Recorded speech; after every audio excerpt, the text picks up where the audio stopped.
Welcome.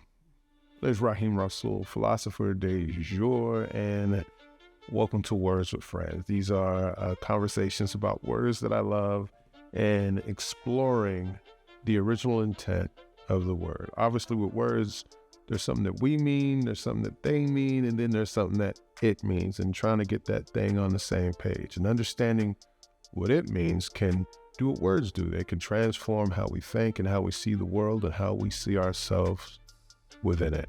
And the word that I want to really focus on today is the word inspiration. I love the word, and I definitely love the feeling. And if you've ever really been caught up in that feeling, then you know how it feels. But sometimes this desire to frame words out of our feeling sometimes falls short. And so let's go to the origin of the word. Antiquity. Back in the day, you could say Egypt, you could say Greece, but let's just say the Greek origin of the word is inspire. Inspire, for inspiration. To breathe in the spirit. Now, it isn't no longer just you, and it isn't just the spirit. It's a synergy of both of these two together. And when this word speaks of spirit, let's just, for agreement's sake, say that there is this ineffable, meaning hard to put words around, force that is having influence in our emotional state, our cognitive state. It amplifies it. And so to breathe in the spirit. The way that I best like to tell the story is, imagine you have a boat with a whole bunch of people rowing and another boat with a sail. Which one would you prefer to work on? Pretty easy to realize why. Because one with the sail, it harnesses the wind.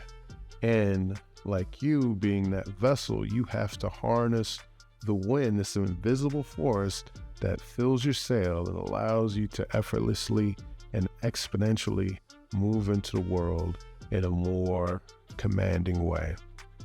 Because you know what the feel of that inspiration is. Another cool thing about inspiration, if you look at ancient Egypt, they had hieroglyphics, and they had these symbols in their reliefs where you would have ankhs, which will come down and touch upon the nose, right? Inspire, to breathe in the life force of the spirit. And the ankh represented this life force and to breathe in. And so, like, if you look in Egyptian culture, you'd also see situations where the statues or the monuments would have their noses knocked off. And that was an attempt to vandalize the statues in a way that denied the person in the monument that access to the spirit in the afterlife. But the idea of inspiration, the reason we want to utilize it, it's not something that we can gather together like a bunch of ingredients and perform a recipe. What we have to do, what you have to do if you want to really touch and tap into that realm of inspiration, is you have to be receptive to it and for it. Because guess what? It's abundant and it's abounds and it's everywhere. But are we where it is? Is your sail where the wind is flowing? And oftentimes we have to learn how to read it. We have to learn how to calibrate into it. Now let's just go back to the words, and maybe the original definition had a hint in how to do that, and I think it did. So inspire, to breathe in the spirit. So with breath, there's a lot of things in life that we do with breath, regular breathing, but do we do it deliberately? And so certain deliberate practices of balancing the breath that gives you access to the spirit is meditation. 15 minutes a day. And they say that breathing activates the nervous system, the vagus nerves, the parasympathetic nervous system. But I'm not a doctor, so take that with a grain of salt, but you can research it yourself. Another way is like if you're in yoga, when you get into a troubled posture or position, the first thing they tell you to do is what? Return to your breath. If you get stressed out and you get anxious, What is the recommendation?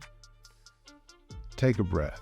And so somehow in this activity of being deliberate about our breath, it calms us. The noise of the day recedes. All of the chaos, pathos, and contrast that might have been going on in our mind dissipates. And what does it allow it? It allows in that spirit to envelop us, and then we feel it. But just like if you practice breathing and then practice holding your breath, you have a certain lung capacity, just like you have a certain inspiration capacity where you are. And over time, if you develop it like a muscle, learn how to read the wind and learn how to calm the noise down, our capacity for inspiration grows. And so it's no longer this thing that exists outside of us. It exists within us as we learn how to tune in and tap into it, to utilize it for creative, for emotional, for financial, for how we engage in the world. Like you look at all the time.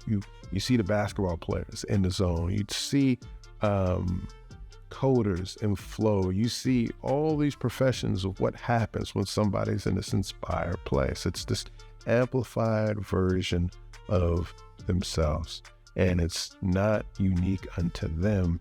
Once you understand that inspiration is abundant, because the spirit is abundance, the wind is abundant. You can't stop the wind. You can't put rules on the wind. No different than you could put rules on the spirit that wants to aid and assist in the continuing of the becoming of you. And the spirit, like, think about this. Here's the words. You got inspiration, conspiracy, transpire, right? Respiratory, right? All these words have the same Latin root of spire, and the spire is within you. Breathe it in, allow it to fully express itself, and that is the word inspiration. So until next time, like, make sure you like and subscribe. We're new to this, and we want to continue providing some stuff. So this is a Words with Friend, but it's part of the larger framework of I Love Process. And I want to thank you for joining us on this journey to, continue to shift our perspective so we can see the world as it was meant to be seen and live in the world as it was meant to be lived. Until next time, my name is Raheem Rasul. Peace.